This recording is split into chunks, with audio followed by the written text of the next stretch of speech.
Hello दोस्तों, कैसे आप लोग। मैं उपेंद्र सिंह और आजकल हम लोग पढ़ रहे हैं कॉन्स्टिट्यूशन ऑफ यूएस यानी अमेरिका का संविधान। और उसमें हमने डिटेल में पढ़ रखा है कि अमेरिका की जो व्यवस्थापिका अर्थात कांग्रेस है उसका संगठन क्या है, उसका कार्य क्या है। इसी प्रकार से हम अमेरिका की न्यायिक व्यवस्था के बारे में पढ़ चुके हैं, वहाँ के सुप्रीम कोर्ट के बारे में पढ़ चुके हैं। और आज हम पढ़ने जा रहे हैं वहाँ की कार्यपालिका जिसका हेड होता है प्रेसिडेंट, उसकी शक्तियों या कार्यों की हम लोग बात करेंगे।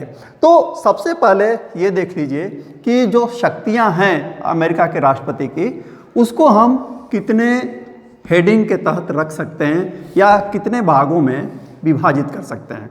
तो पहले आप कहेंगे कार्यपालिकीय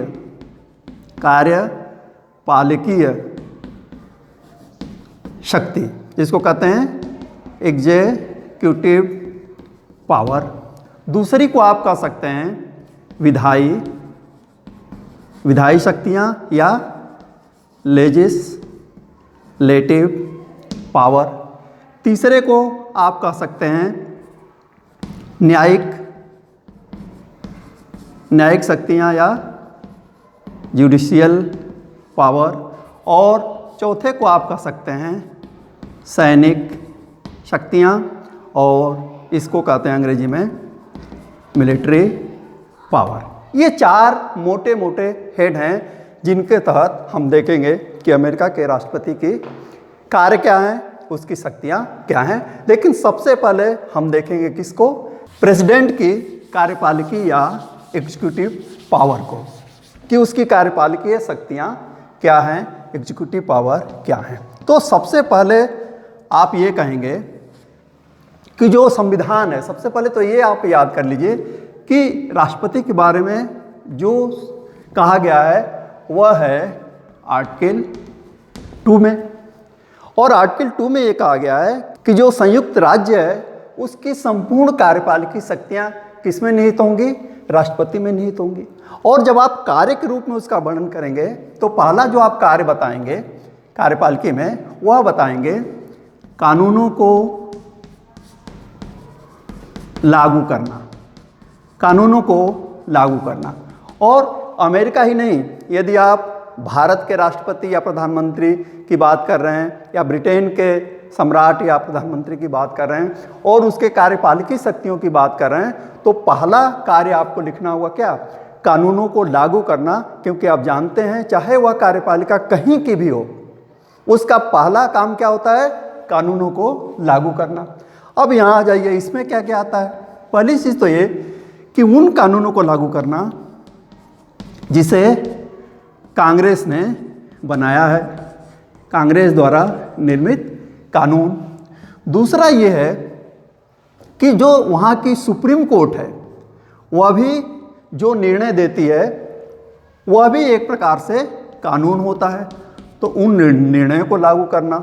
और आप तीसरी बात कह सकते हैं कि कांग्रेस न केवल कानून का निर्माण करती है बल्कि विदेशों से की गई संधियों को स्वीकृत करती है, तो संधियों को लागू करने का कार्य भी किसके द्वारा किया जाता है, कार्यपालिका या प्रेसिडेंट के द्वारा किया जाता है। तो पहला काम है कानूनों को लागू करना। दूसरी जो बात आप कह सकते हैं वह है कि देश में शांति और व्यवस्था को स्थापित करना। कार्यपालिकी शक्तियों में जो दूसरा आप कहेंगे वह है शांति व व्यवस्था की स्थापना। शांति और व्यवस्था की स्थापना।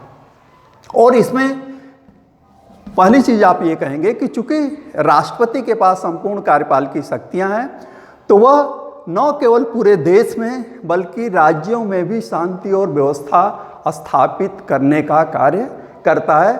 और इसमें प्रमुख रूप से 3 बातें आप कहेंगे। पहली चीज ये कही गई है और यह आर्टिकल 4 में है।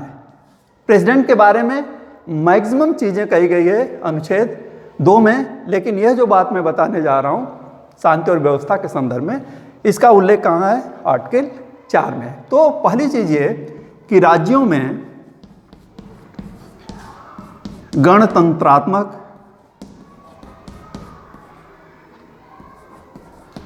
सरकार की गारंटी। दूसरी चीज़ ये है कि चूंकि डिफेंस का उत्तरदायित्व जो है वह राष्ट्रपति को है, तो राज्यों को बाहरी आक्रमण से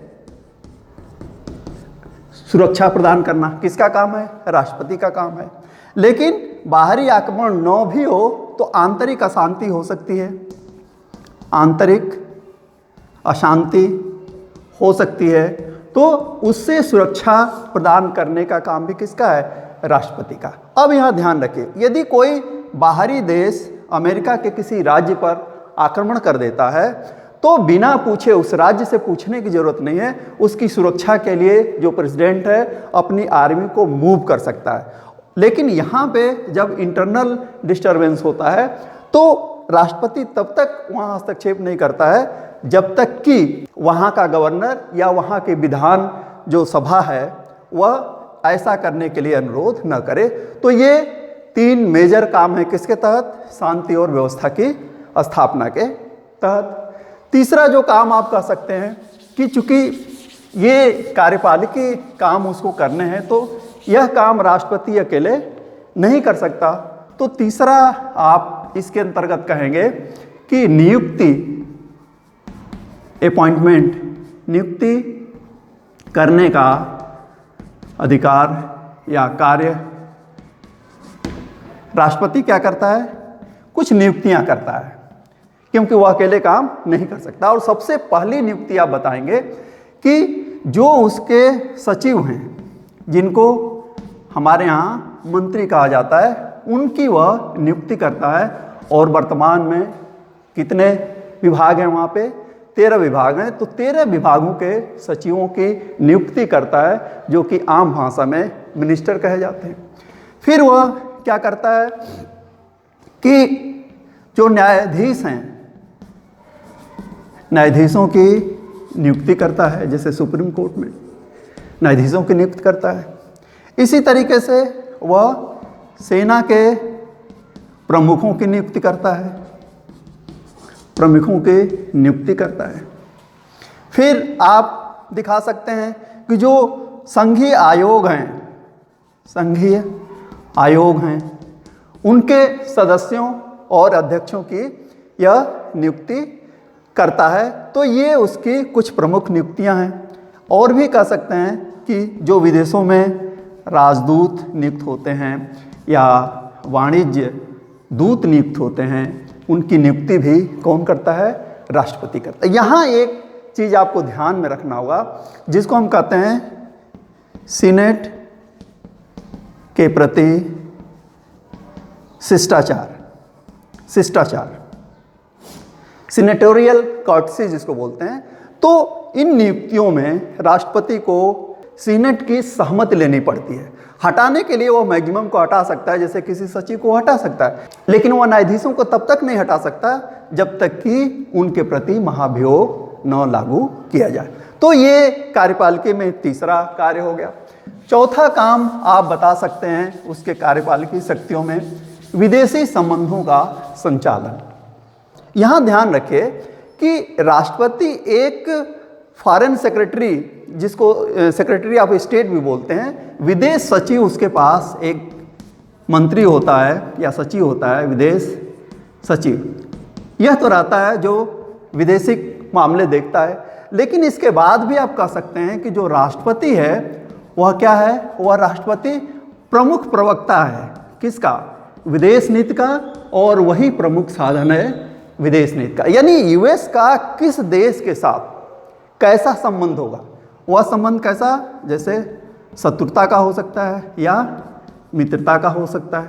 यह कौन डिसाइड करता है? यह प्रेसिडेंट डिसाइड करता है। उसके इच्छा में आया, जैसे आपने देखा कुछ दिन पहले वेनेजुएला के ऊपर उसने आक्रमण किया और वहाँ के राष्ट्रपति को उठा लिया। पाकिस्तान के साथ उसका अच्छा संबंध है। तो ये डिसाइड करता है प्रेसिडेंट कि किसके साथ शत्रुता और किसके साथ मित्रता का संबंध रखा जाएगा। इसी संदर्भ में पीछे चर्चा हुई है, आप दिखा सकते हैं कि जो राजदूत होते हैं दूसरे देशों में, राजदूतों की नियुक्ति भी करता है। एक प्रकार से राष्ट्र के एजेंट के रूप में काम करते हैं, राज्य के राष्ट्र के हितों को ये देखते हैं। फिर विदेशों संबंधों में ये भी आता है कि कोई नया राज्य यदि बनता है, कोई नया देश बनता है, तो उस देश को मान्यता देने या न देने का निर्णय कौन करता है? राष्ट्रपति करता है। और साथ साथ आप ये भी कह सकते हैं कि जो विदेशों में यूएस नागरिक हैं, नागरिकों की सुरक्षा का कार्य भी राष्ट्रपति या कार्यपालिका करती है। इसीलिए आप देखते हैं कि कहीं संकट उत्पन्न होता है, जैसे इस समय यूक्रेन है या ईरान है, तो वहाँ प्रेसिडेंट एडवाइजरी जारी करता है कि वहाँ स्थितियाँ ठीक नहीं है, वहाँ आप न जाए, और यदि नागरिक फंस जाते हैं तो उनको निकालने की जिम्मेदारी किसकी होती है? प्रेसिडेंट की होती है। तो ये कार्यपालिकी शक्तियों में 4 बातें आप दिखा सकते हैं। दूसरा हमने कहा था कि दूसरी जो शक्ति होती है, दूसरा जो पावर है प्रेसिडेंट का, वह है विधायी या लेजिस्लेटिव शक्तियाँ। विधायी शक्तियाँ, जब आप विधायी शक्तियों के बारे में बात करें तो पहली चीज़ आप कहेंगे, क्योंकि यह कानून निर्माण से जुड़ी हुई है, तो जहाँ राष्ट्रपति का व्यवस्थापिका के साथ या कानून निर्माण के साथ कोई संबंध है, वही बातें विधायी शक्तियों के अंतर्गत आपको लिखनी है।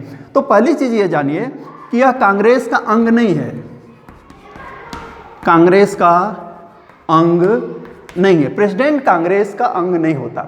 हमारे यहाँ जो राष्ट्रपति है वह संसद का अंग होता है, ब्रिटेन में जो सम्राट है वह संसद का अंग होता है, लेकिन वहाँ अध्यक्षात्मक शासन व्यवस्था है, तो राष्ट्रपति कांग्रेस का अंग नहीं होता, व्यवस्थापिका का अंग नहीं होता, लेकिन इसके बावजूद वह कानून निर्माण की प्रक्रिया में सम्मिलित होता है। कैसे?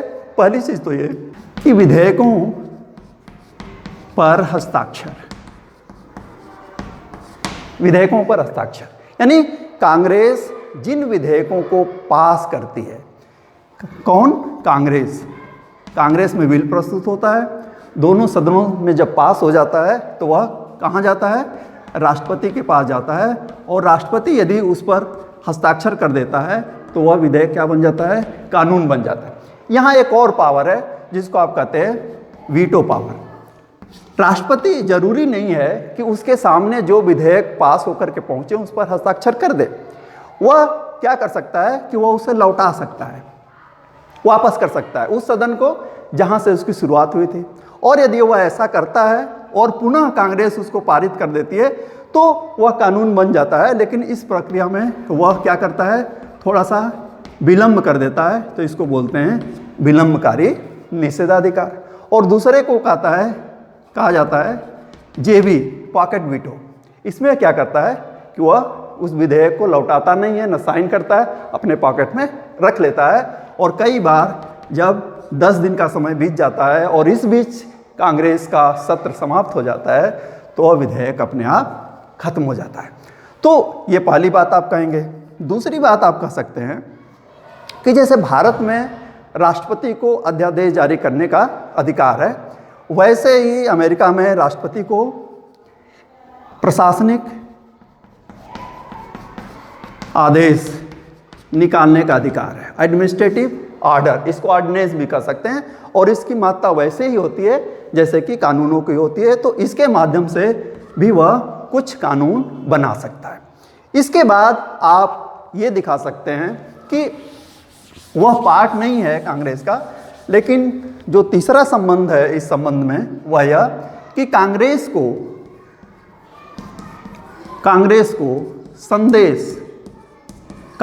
संदेश भेजता है। संविधान में यह कहा गया है कि राष्ट्रपति समय समय पर संघ की परिस्थितियों के संबंध में, संघीय सरकार के कार्यों और समस्याओं के संबंध में संदेश भेजेगा। किसको? कांग्रेस को। और इस संदेश के माध्यम से वह यह निर्देशित करता है कि भाई ये समस्या है और इस समस्या पर क्या चाहिए? कानून चाहिए। तो फिर कांग्रेस उसको क्या करती है? उस पर कानून बनाने का प्रक्रिया शुरू करती है।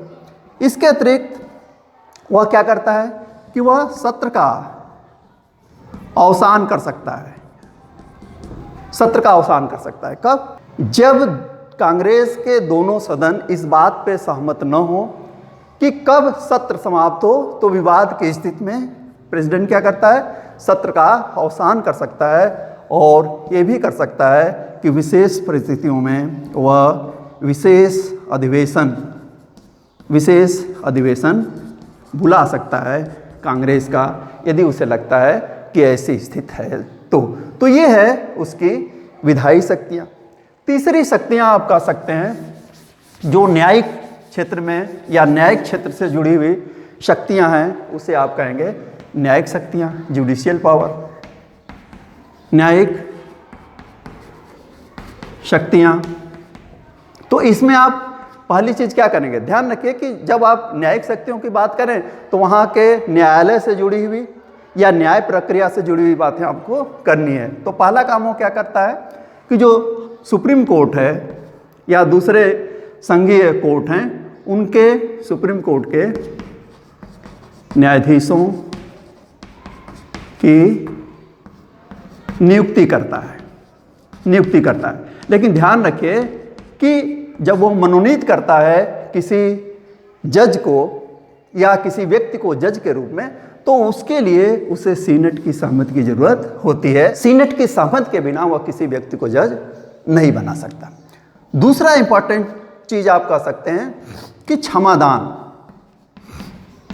क्षमादान का अधिकार भारत के राष्ट्रपति को भी यह प्राप्त है। इसके तहत प्रेसिडेंट क्या करता है, इसके तहत वह यह कर सकता है कि किसी व्यक्ति को जिसे दंड मिल चुका हो वह उसके दंड को स्थगित कर सकता है।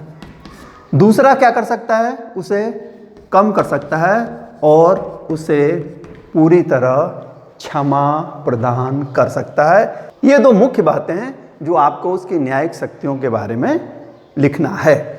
लेकिन यहाँ एक चीज़ ध्यान रखिए कि जो क्षमादान का अधिकार है वह दो संदर्भों में सीमित है।